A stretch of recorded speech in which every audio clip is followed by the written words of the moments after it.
부탁드리겠습니다.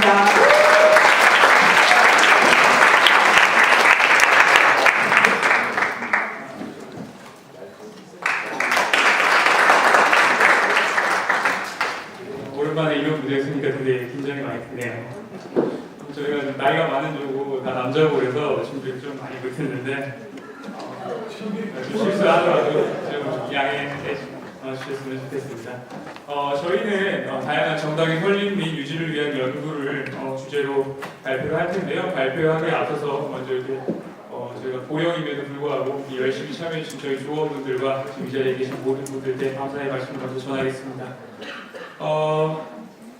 저희의 지금 발표는 먼저 한국 정당 정치의 현주소를 짚어보고 이를 토대로 우리가 지향해야 할 세 가지 즉 정당법 및 정치자금법의 전면 개정과 올바른 정치 풍토 형성을 위한 노력 그리고 당내 민주주의 확보를 위한 노력에 대해 제안하는 방식으로 진행을 하겠습니다.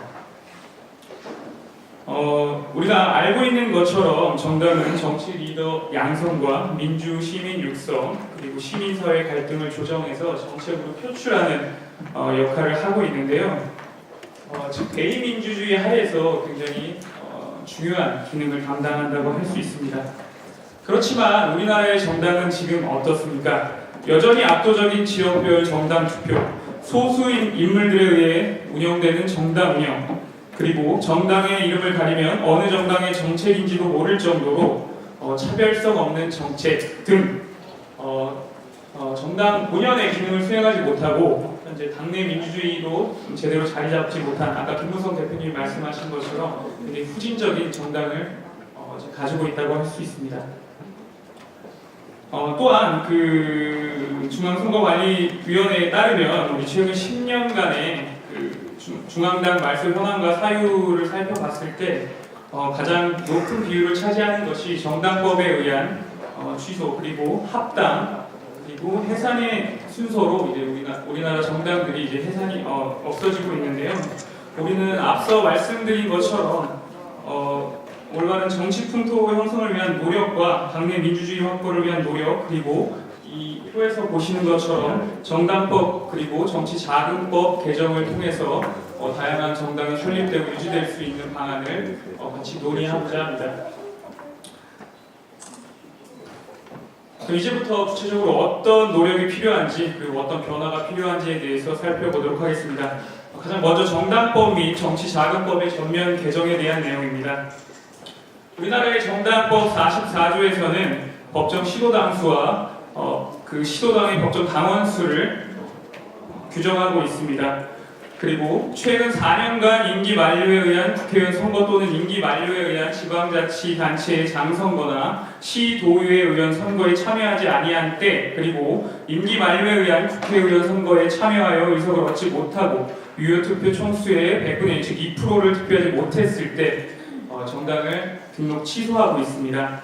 이는 새로운 정당이 진입하고 자리 잡는 데 매우 큰 어려움으로 작용하고 있는데요. 아까 앞서 살펴본 그 중앙선거관리위원회 표가 그것을 반증한다고 할 수 있습니다.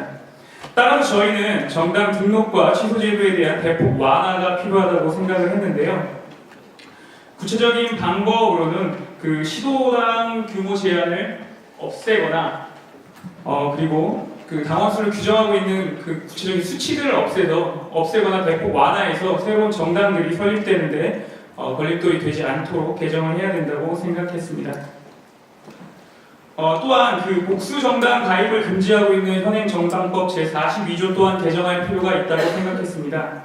물론 이에 대한 우리의 목소리가 없지 않은 건 아니지만 방법론적인 측면에서 두 개의 정당에만 복수정당 가입을 할 수 있도록 허용을 하고 그리고 복수정당 가입을 할 때는 두 개의 정당의 당비를 납부하는 진성당원으로만 가입을 할 수 있고 그리고 반드시 한 개 이상의 비교섭단체인 정당에 가입하게 한다면 부작용으로 얘기되는 많은 그 우려들을 불식시킬 수 있을 것이라고 생각합니다. 다음으로는 정치자금법 에 대한 내용입니다. 현행 정치자금법 제25조에서는 다수의 당선자를 배출한 정당, 즉 거대 정당의 보조금이 몰리는 구조로 되어 있습니다. 따라서 새로운 정당이 진입하고 자리 잡을 수 있도록 군소 정당을 위한 국비 보조금을 신설할 필요가 있다고 생각했습니다.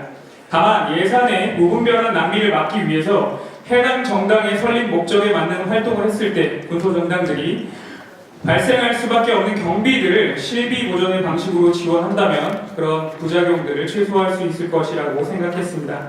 그러나 현재 정당 국고 보조금에 대한 국민 여론이 좋지 않은 상황에서 이런 것들을 실현하기 위해서는 가장 먼저 정당 국고 보조금에 대한 투명성이 확보되어야 한다고 생각했습니다. 이 외에도 특수 목적을 위한 정당, 아직 이런 개념이 없기 때문에 저희는 그냥 준정당이라고 이름을 편의상 붙였는데요. 이런 준정당의 설립을 활용해서 기성정당과 국민 사이에서의 완충제 역할을 수행하도록 하고 준정당이 점차 세력을 키워 기성정당으로 발전될 수 있도록 보조장치를 마련해 준다면 다양한 정당 설립과 유지에 기여할 수 있을 것이라고 생각했습니다. 다음으로는 올바른 정치 풍토 형성을 위한 노력인데요. 사실 다양한 정당이 설립되고 유지되기 위한 가장 좋은 방법이 이것이 아닌가 싶습니다. 그러나 이 방법은 가장 어렵고 가장 오래 걸리는 방법이기 때문에 우리가 선뜻 알면서도 시행하지 못하는 방법인데요. 구체적으로는 토론문화 배양, 교육과정 개편을 통한 토론교육 실시, 그리고 궁극적으로 정치 사회화 교육을 통해서 정치 리더를 양성하고 청년들이 그리고 청소년들이 정치에 관심을 갖게 하는 것인데요. 구체적으로는 교육과정 속에서 정치 그리고 토론 교육을 실시해서 이런 교육과정을 거친 사람들이 지금 저희보다는 더욱 정치를 친숙하게 받아들이고 정치를 삶과 밀접하게 연관된 주요한 관심의 대상으로 생각할 수 있도록 하며 나아가 그들이 결국엔 정치에 참여에까지 이룰 수 있는 원동력이 되게 하는 건데요. 결국 가장 중요한 것은 우리 교육과정 속에서 우리 학생들에게 정치 사회화 교육을 통해서 정치 리더로서 나아갈 수 있는 그 기반을 마련해 주어야 한다는 것입니다.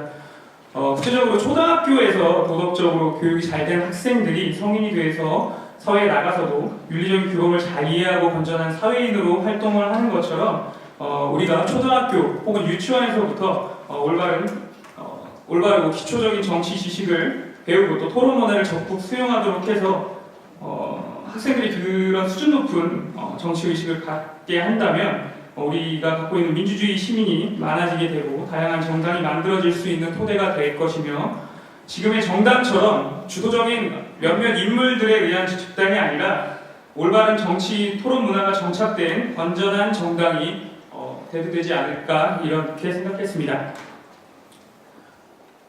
정치 사회화 교육의 방향은 크게 세 가지로 제시를 하고 있는데요. 가장 처음으로 미디어 리터러시 활용, 그 다음에 제도권 교육을 벗어난 다양한 활동, 그리고 하드웨어와 소프트웨어적인 그런 지원을 병행하는 내용인데요. 미디어 리터러시라는 것은 그 교과 통합형 모델을 이야기를 하는데요. 한마디로 말해서 그 다양한 컨텐츠들을 활용해서 자신만의 주체적인 컨텐츠를 생산해내는 것을 이야기한다고 할 수 있습니다. 결국 교과 통합형 미디어 리터러시를 활용해서 그런 수업을 하고 그 학생들은 그런 수업을 통해서 정치적인 정보를 주관적으로 판단하고 그리고 내면화할 수 있게 되고 그런 기초 지식을 토대로 학생회 활동이나 동아리 활동, 온라인 모임 활동, 소모임 활동 등 교과 외적인 부분에서도 다양한 활동 영역을 넓혀가서 결국에 자발적인 정치사회화 학습이 될 수 있도록 기제를 만드는 거라고 할 수 있겠습니다. 또한 이러한 그 정치사회화 교육은 제도권 교육에서만 머무르는 것이 아니라 대학이라던가 교육기관, 정당, 교육, 당국 등 학생들이 활용할 수 있는 그런 적극적인 자원을 갖고 있는 단체들도 함께 노력을 주어야 하는데요. 제도권을 벗어난 곳에서도 그런 학생들이 정치사회화 학습과정에 대한 실험과 도전이 계속될 수 있도록 하드웨어적이고 소프트웨어적인 지원을 병행해야 함을 이야기하고 있습니다. 또 이렇게 된다면 부수적으로 선거 연령 완화에 대한 논의가 많이 있었는데 구체적으로 지금 실행이 안 되고 있는데요. 이런 그 학생 때부터 정치 사회화 교육이 제대로 이루어진다면 지금 이야기되고 있는 선거 연령 완화에 대한 긍정적인 목소리도 또한 기대할 수 있을 것이라고 생각됩니다. 다음으로는 당내 민주주의 확보를 당내 민주주의 확보를 위한 노력인데요. 아까 김무성 대표님 말씀하신 것처럼 지금 당내 민주주의가 확보되어 있지 않기 때문에 당내 민주주의를 다양한 의견 수렴을 위한 여론조사 기법 도입과 네트워크 정당을 통한 온 오프라인 플랫폼 확장, 예를 들어 독일에서 도입할 리퀴드 피드백을 줄 수 있는데요. 리퀴드 피드백은 온라인상으로 당내 교육이나 그런 경제 등 주제별 그 정당 정책을 공개하고 이에 대한 찬반 여론을 수용하는 방식을 뜻합니다. 결국 의견 수렴 플랫폼의 범위를 넓히고 자유로운 교류 공간을 제시해서 당내 민주주의가 확보될 수 있도록 해야 된다는 것을 의미합니다. 또한 그 당내 각 선거에서 후보자 공천에서도 오픈 프라이머리라던가 지역 공천제를 통해서 지역에 걸맞는 사람 그리고 중앙 정치에 줄을 대서 내려오는 중앙 인물이 아니라 지역과 함께 통할 수 있는 사람을 공천하는 것이 중요하다고 생각했습니다. 결국에 이런 걸 통해서 지역 유권자와 다수의 의견을 반영될 수 있다고 생각을 했는데요.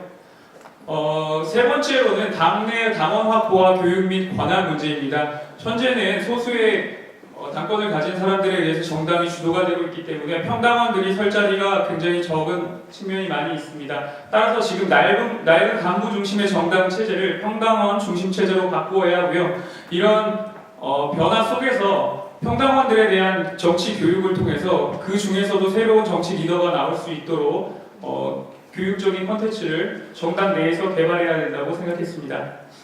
또한 최종 의사 결정에서 평당원들이 직접 참여하여 결정할 수 있도록 그런 참여 제도를 보장해야 된다고 생각을 했는데요. 이러한 것들을 통해서 결국 국민들이 정당을 통해서 자신의 목표를 달성할 수 있고 그리고 균등한 기회가 주어짐으로 인해서 더 많은 참여를 이끌어낼 수 있어야 된다고 생각했습니다. 저희가 준비한 정책 제안은 여기까지고요. 사실 가장 중요한 얘기는 이 부분이 아닐까 싶습니다. 아무리 좋은 정책이 있어도 시행하지 않으면 변화가 일어나지 않습니다. 여기 있는 우리 청년 여러분들이 정책에 관심을 갖고 참여해 주셔서 이러한 변화들이 반드시 일어날 수 있도록 도와주시기 부탁드리겠습니다. 이상 발표 마치겠습니다.